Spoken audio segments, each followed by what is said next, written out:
Hello everyone, welcome back to my channel. ఈ వీడియోలో mixed type coding మీద questions ఎలా అడుగుతారు, మనం ఎలా సాల్వ్ చేయాలనేది చూద్దాం. కోడింగ్ అండ్ డీకోడింగ్లో this is my last video అనమాట. కాన్సెప్ట్స్లో this is last video. Previous videos అన్నీ అంటే ఫస్ట్ వచ్చేసి కోడింగ్ యొక్క బేసిక్స్ పార్ట్ 1లో చెప్పాను. మిగిలిన పార్ట్స్ అన్నీ మొత్తం కోడింగ్ అండ్ డీకోడింగ్లో 8 మోడల్స్ ఉంటాయి. మిక్స్డ్ టైప్ మోడల్ అనేది 8th మోడల్. మిగిలిన 7 మోడల్స్ అనేవి పార్ట్ 2 నుంచి పార్ట్ 8 వరకు చెప్పాను. మీకు ఒకవేళ ఆ వీడియోస్ కావాలి అంటే డిస్క్రిప్షన్లో ఉంటాయి అండ్ అలాగే ప్లేలిస్ట్లో కూడా అవైలబుల్గా ఉంటాయి, చూడండి. ఈ వీడియోలో మిక్స్డ్ టైప్ కోడింగ్ మీద క్వశ్చన్స్ ఎలా ఇస్తాడు అండ్ మనం వాటిని ఎలా సాల్వ్ చేయాలి అనేది చూద్దాం. First question, in a certain code language Delhi is coded as జిమ్ఫే. ఢిల్లీని ఎలా కోడ్ చేశాడంట? ZIMFE అని చెప్పేసి కోడ్ చేశాడు. Then how is India coded? ఇండియాని ఎలా కోడ్ చేస్తామని చెప్పేసి అడుగుతున్నాడు. సో ఫస్ట్ మనం ఈ మోడల్ టైప్స్లో మనం ఏం చేయాలి అంటే ఫస్ట్ ప్లేస్ వాల్యూస్ అనేవి రాసుకోవాలి. D అంటే 4, E అంటే 5, L అంటే 12, H అంటే 8, I అంటే 9. నెక్స్ట్ J అంటే 10, I అంటే 9, M అంటే 13, F అంటే 6, E అంటే 5. సో పేర్లో చూడండి, మిక్స్డ్ టైప్ కోడింగ్ అని ఉంది. అంటే ఏం లేదు, ఇది ఈ మోడలే ఫాలో అవుతుంది. ప్రీవియస్ మోడల్స్ అన్నీ మిగతా క్వశ్చన్స్ అన్నీ ఒకటే మోడల్ ఫాలో అయ్యేలాగా ఉంటాయి ప్రీవియస్ మోడల్స్లో. కానీ ఇదేంటంటే పలానా మోడల్ మాత్రమే ఫాలో అవుతుంది, పలానా సీక్వెన్స్ మాత్రమే ఫాలో అవుతుంది అలా చెప్పడానికి ఏముండదు. ఇందులో వాడికి నచ్చినట్టుగా ఇస్తాడనమాట. లాజిక్ ఏంటి అనేది మనం ఫైండ్ అవుట్ చేయాలి. ఇక్కడ చూడండి, 4 అనేది ఏమైంది? 10 అయింది, 5 అనేది 9 అయింది, 12 అనేది 13 అయింది, 8 అనేది 6 అయింది, 9 అనేది 5 అయింది. ఇక్కడ డిఫరెన్స్ ఫస్ట్ ఆపోజిట్ లెటరా కాదా చూడండి. డీకి జే అనేది ఆపోజిటా? కాదు, డీకి ఆపోజిట్ W. సో డిఫరెన్స్ చూసాను అనుకోండి, ఫస్ట్ దాంట్లో ఏమో +6 ఉంది, సెకండ్ దాంట్లో +4 ఉంది. ఓకే, డిఫరెన్స్ అనేది ఒక సీక్వెన్స్ ఏమీ ఫాలో అవ్వట్లేదు, అంటే ఇక్కడ ఏదో లాజిక్ ఉందని చెప్పి అర్థం అనమాట. సో ఈ లాజిక్ ఏంటి అనేది చూడండి. కరెక్ట్గా అబ్జర్వ్ చేసినట్లయితే మొత్తం ఇక్కడ ఎన్ని లెటర్స్ ఉన్నాయి? 5 ఉన్నాయి. 1 2 3 4 5. ఈ 5 లెటర్స్కి మిడిల్ L, అవునా? ఈ మిడిల్ లెటర్ని మీరు అబ్జర్వ్ చేస్తే ఇక్కడ 12 ఉంది, ఇక్కడ 13 ఉంది. అంటే మిడిల్ లెటర్లో ఏం చేశాడు? +1 చేశాడు. ఓకే, నెక్స్ట్ చూడండి, ఇక్కడ ఏమున్నాయి? స్టార్టింగ్లో 4 5 ఉన్నాయి. ఇక్కడ చూసినట్లయితే మీకు ఇక్కడ 6 5 ఉన్నాయి, అంటే +1. కాకపోతే ఏం చేశాడు? ఈ చివరున్న వర్డ్ని ఇక్కడికి తీసుకొచ్చాడు. నేను కొంచెం ఇక్కడ పెద్దగా రాస్తా చూడండి. DELHI Delhi, JIMFE జిమ్ఫే. ఇక్కడ +1 చేశాడు, అవునా? నెక్స్ట్ ఈ లెటర్ని +1 చేసి ఈ చివర రాశాడు, అవునా? 4 +1 చేసి ఈ చివర రాశాడు. నెక్స్ట్ ఈకి +1 చేసి ఎక్కడ రాశాడు? ఇక్కడ రాశాడు. నెక్స్ట్ హెచ్కి +1 చేసి 8కి +1 చేస్తే 9, ఐకి +1 చేస్తే జే వచ్చింది.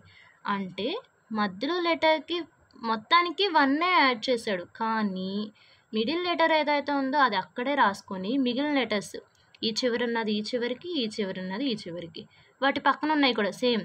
ఇటు నుంచి సెకండ్ లెటర్, ఇటు నుంచి ఏమైంది? సెకండ్ లెటర్లా రాశాడు. ఇటు నుంచి సెకండ్ లెటర్, ఇటు నుంచి స్టార్టింగ్ నుంచి సెకండ్ లెటర్ లాగా రాశాడు. సో ఇక్కడ మనం కూడా సేమ్ ఫాలో అవ్వాలి కదా. మధ్యలో లెటర్ D కాబట్టి అది సేమ్ ఉంచాలి. ఇక్కడ 4 D అంటే, I అంటే 9, N అంటే 14, మళ్ళీ I 9, A అంటే 1. ఓకే, మధ్యలో లెటర్కి +1 చేసి మళ్ళీ అదే ప్లేస్లో పెట్టాలి, రైట్? Dకి +1 చేస్తే 5, మధ్యలో పెట్టాలంటే E. ఓకే, నెక్స్ట్ ఈ చివరున్నది ఈ చివరి రాయాలి, ఈ చివరున్నది ఈ చివరి రాయాలి, అవునా? A అనేది 1 +1 యాడ్ చేస్తే 2 స్టార్టింగ్లో రాయాలి.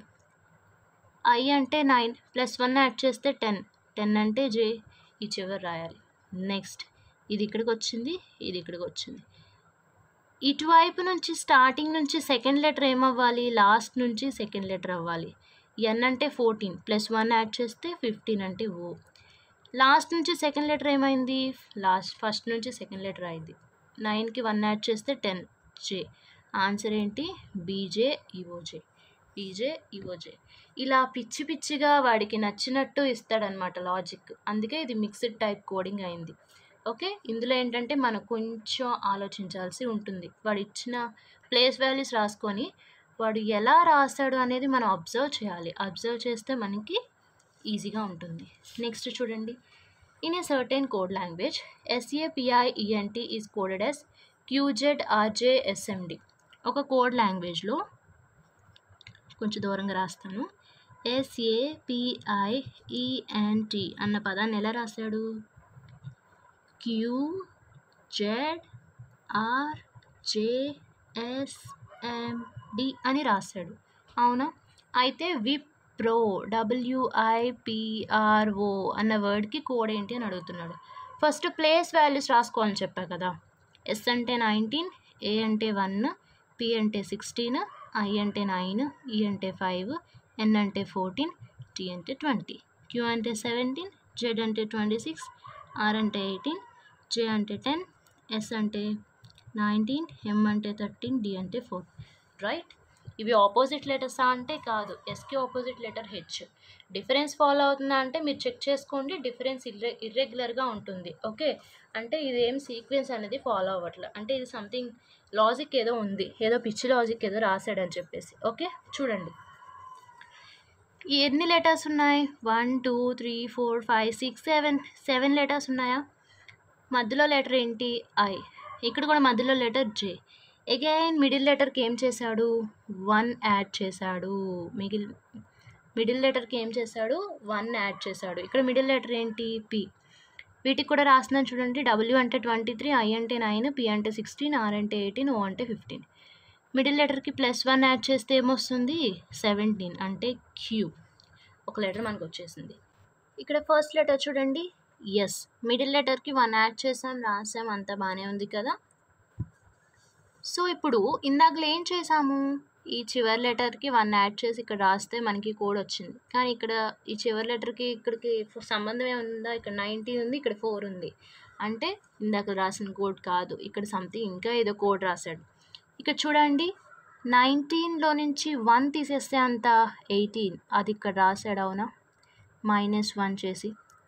సేమ్ ఏలో నుంచి 1 తీసేస్తే 1 - 1 ఎంత? 0. నేను ఆల్రెడీ చెప్పాను మీకు. 0 అంటే ఏంటి? ఆల్ఫాబెట్స్లో 26 తీసుకోవాలని చెప్తా. అంటే జెడ్. అంటే ఇక్కడ కూడా -1 చేశాడు. 16 - 1 15 అంటే ఓ. ఇది క్యూ కాదు, బై మిస్టేక్ క్యూ రాశాను. This is O. ఓకే, 15 అనేది వస్తుంది. అగైన్ మళ్ళీ ఇది ఇక్కడ కూడా ఫాలో అవ్వాలి కదా. ఈ వైపు మనం రాస్తే సరిపోదు కదా. ఈ అంటే 5 కదా. 5 - 1 4 వచ్చిందా? వచ్చింది. T - 1, T అంటే 20, -1 అంటే 19, S వచ్చిందా? వచ్చింది. 14 - 1 13 వచ్చిందా? వచ్చింది. అంటే ఇక్కడ ఏం ఫాలో అయ్యాడు? మిడిల్ని అలాగే +1 చేసి ఉంచి మిగిలిన లెటర్స్లో ఇక్కడ ఇదొక పార్ట్, ఇదొక పార్ట్ కదా. ఫస్ట్ పార్ట్లో మధ్యలో -1 చేశాడు, బట్ మధ్యలోది సేమ్ ప్లేస్లో రాసి మిగతావి ఇలా రాసుకున్నాడు. సో ఇక్కడ కూడా మనం ఏం చేయాలి? ఇక్కడ మధ్యలో ఏం లేవు. సో డైరెక్ట్గా -1 చేసి ఇలా రాసుకుంటే సరిపోద్ది. 9 - 1 8, 23 - 1 22. ఇక్కడ ఏంటి? 15 - 1 14, 18 - 1 17. 8 అంటే హెచ్, VN 22 అంటే V, 14 అంటే N, Q అంటే 17 అంటే Q. ఇక్కడ చూడండి, HVQNQ. HVQNQ ఆప్షన్ ఎక్కడుంది? ఇక్కడ ఉంది. So option is B. మీకు అర్థమైంది కదా. మిక్స్డ్ టైప్ కోడింగ్ అంటే లాజిక్ ఏంటని చెప్పి మనం ఆలోచించాలన్నమాట. సో ఇంకో క్వశ్చన్ సాల్వ్ చేద్దాం చూడండి. Master in a certain code language, master is coded as TBNSFU. TBNSFU అని కోడ్ చేశాడంట. How is super fast coded in that language? సూపర్ ఫాస్ట్స్ని సేమ్ లాంగ్వేజ్లో ఎలా కోడ్ చేస్తానని అడుగుతాడు. ఇక్కడ మనం ఏమైతే లాజిక్స్ ఫాలో అయ్యామో ఇక్కడ కూడా సిమిలర్గా అదే లాజిక్ ఫాలో అవుతాం అన్నమాట. ఓకే, ఈ క్వశ్చన్ అనేది హోంవర్క్. ఈజీగానే ఉంటుంది. మనం ప్రీవియస్ ఏవైతే ఫాలో అయ్యామో ఇక్కడ మనం అబ్జర్వ్ చేయండి. ఫస్ట్ ప్లేస్ వాల్యూస్ రాసుకోండి, అబ్జర్వ్ చేయండి అవి ఎలా మార్చాడు అని చెప్పేసి మీకు లాజిక్ అనేది తెలిసిపోతుంది. ఈ క్వెషన్ ఎంతమంది సాల్వ్ చేయగలరో చూద్దాం. మీరు సాల్వ్ చేసింది నాకు కామెంట్ బాక్స్లో పెట్టండి. ఎంతమందికి టాపిక్ అర్థమైంది, ఎంతమంది సాల్వ్ చేయగలుగుతున్నారు అనేది చూద్దాం. ఈ కోడింగ్ అండ్ డీకోడింగ్లో this is last video. First video వచ్చేసి బేసిక్స్, అంటే ఇప్పుడు నేను ఎం అనగానే 13 అని, టీ అనగానే 20 అని చెప్పేస్తున్నా కదా. ఓకే, బి అనగానే 2 అని, ఎస్ అనగానే 19 అని, ఇలా టక్మని చెప్పేస్తున్నాం. ఎలా చెప్తున్నాను? Through practice. ఫస్ట్ వీడియోలో చెప్పా కొన్ని ట్రిక్స్ అనేవి ఉంటాయి మనం నేర్చుకోవడానికి, కొన్ని గుర్తులు అనేవి ఉంటాయి అని చెప్పేసి. సో ఆ వీడియో చూడండి, ప్రాక్టీస్ చేయండి. మీరు కూడా ఈ లెటర్ యొక్క నెంబర్ అనేది ఈజీగా చెప్పగలరు. సో మీరు ఎప్పుడు ఫాస్ట్గా చేయగలరు అంటే ఈ లెటర్ యొక్క నెంబర్ అనేది ఈజీగా తెలిసినప్పుడే. సో బేసిక్స్ నేర్చుకోండి. మిగిలిన 8 వీడియోస్, ఓకే 8 మోడల్స్ కదా మొత్తం, 8 వీడియోస్ చూడండి. కోడింగ్ అండ్ డీకోడింగ్లో ఎలాంటి క్వశ్చన్ వచ్చినా కానీ మీరు 8 మోడల్స్ ప్రాక్టీస్ చేస్తే ఈజీగా చేసేయచ్చు. Okay, this is all about coding and decoding. ఇంకా రీజనింగ్లో మీకు ఏంటో ఏవైనా టాపిక్స్ కావాలి అంటే కనుక కమెంట్ బాక్స్లో కమెంట్ చేయండి. చాలా కష్టపడి మీకోసం నేర్చుకొని వీడియో చేస్తున్నాను. మీరు నా కోసం చేయగలిగింది లైక్ చేయడం, షేర్ చేయడం అండ్ అలాగే ఛానల్ని సబ్స్క్రైబ్ చేసుకోవడం. మీ ఫ్రెండ్స్లో ఎవరైనా కాంపిటేటివ్ ఎగ్జామ్స్ ప్రిపేర్ అయ్యే వాళ్ళు ఉంటే ఛానల్ని షేర్ చేయండి, వాళ్ళకి కూడా ఉపయోగపడుతుంది. వీడియోస్ని షేర్ చేయండి, వాళ్ళకి కూడా ఉపయోగపడుతుంది. Thanks for watching.